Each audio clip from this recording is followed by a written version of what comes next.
Nobel explica.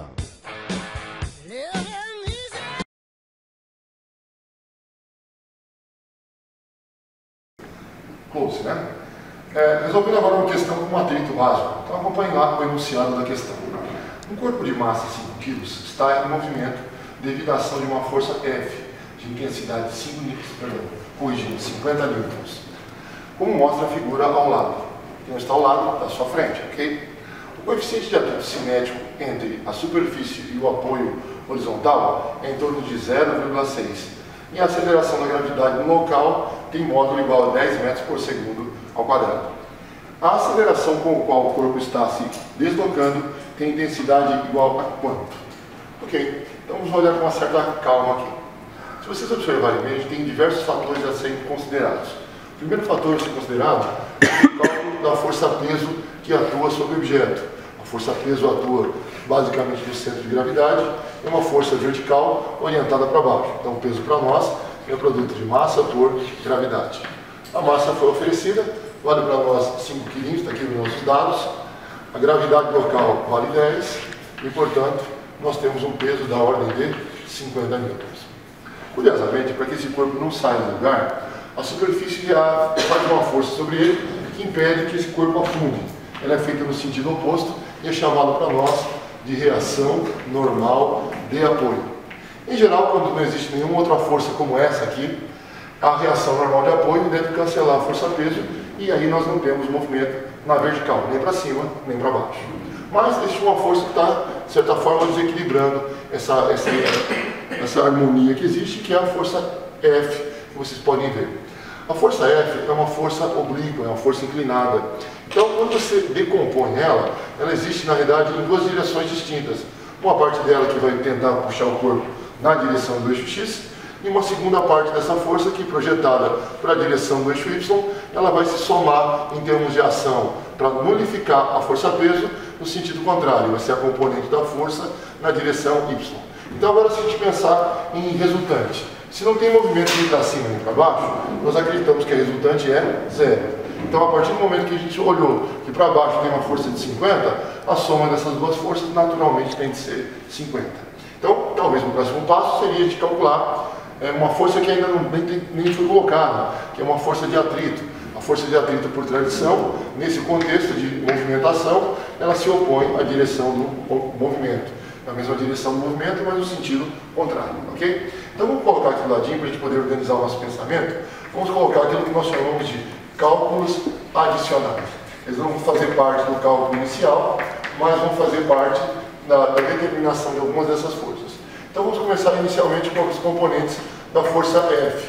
Então vamos descobrir a força Fx, que seria a força original. Para se projetar na direção do eixo X, a gente tem que multiplicar por cosseno do ângulo que existe entre a força e o eixo X, que é o cosseno de 37 graus.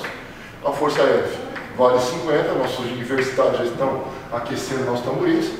O cosseno de 37 vale 0,8, e nesse caso a gente nem vai precisar, porque 5 vezes 0,8 é igual a 40 newtons. Ok? Maravilha. Por sua vez, a gente vai pensar na força Fy, que é a força original multiplicada para a gente pelo seno de 37 graus. A força original vale 50, o seno de 37 foi oferecido aqui do ladinho, você pode acompanhar, ele vale 0,6. Nós ficamos, portanto, com uma força de 30 newtons, puxando esse objeto em direção horizontal, no sentido para a direita. Então, Fx é igual a 40 newtons, e para nós, nesse exato momento, a componente Fy da ordem de 30 newtons. Muito bem, voltamos a uma questão fundamental para a gente agora. Se a força para baixo é de 50, as duas forças para cima somadas têm que ser iguais a 50 também. Então Fy vale 30, para completar 50, a nossa reação normal de apoio só pode ser da ordem de 20 newtons, ok? Então já descobrimos, ficou feio que dói, né? Corrigindo, vamos editar isso depois, 20 newtons. Ok. A próxima força que a gente vai ter que calcular é a força de atrito. A força de atrito, carinhosamente nós chamamos de FAT, ela é obtida quando você multiplica o coeficiente de atrito que existe entre as duas superfícies e, naturalmente, a força que expressa a compressão, o contato entre os dois corpos, que é a nossa reação normal de apoio. Nosso coeficiente de atrito foi oferecido, ele vale 0,6. A reação normal de apoio é idêntica à componente, é 20 newtons para a gente, vezes 20, o que nos leva a crer que nós devemos ter uma força de atrito da ordem dos 12 newtons. Ok? Muito bem. De posse do cálculo dessas forças todas, a gente vai calcular e vai aplicar a segunda lei de Newton. A regra básica que eu oriento a você, quando você estiver resolvendo qualquer exercício, você tem múltiplos corpos, aplique o sistema, né? Resolva como sistema. Se é um corpo só, aplique direto a segunda lei de Newton. Agora então vem o cálculo principal, o final da coisa. Ela vai, nossa força resultante, ela é produto de massa por aceleração. Então só para a gente poder se orientar, vamos voltar por favor para o desenho. Toda vez que você observa o movimento, esse movimento está acontecendo para a direita.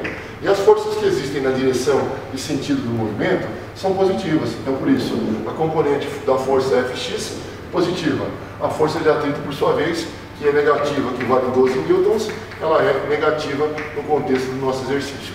E essas duas forças estão relacionadas ao movimento, porque as forças verticais se cancelam. E as duas que sobraram, uma maior causa movimento, uma menor que tenta atrapalhar o movimento. Então, por isso, na hora de escrever a segunda lei de Newton, a força resultante é a combinação entre a força que puxa, que é Fx, e a força que atrapalha, que é a força de atrito. Como a gente já disse que quem se move na direção e sentido do movimento tem sinal positivo, a força de atrito tem sinal negativo.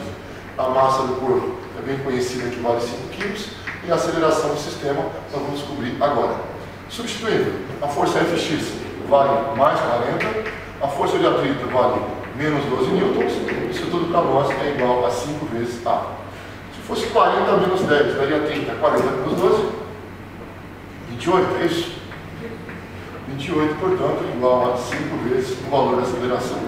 Quando nós dividimos 28 por 5, nós devemos obter a aceleração. Auxílio dos nossos universitários, então a nossa aceleração é igual a 5,6 metros por segundo ao quadrado. Ok? Tomara que vocês tenham curtido. Um grande abraço, fiquem na paz. Tchau!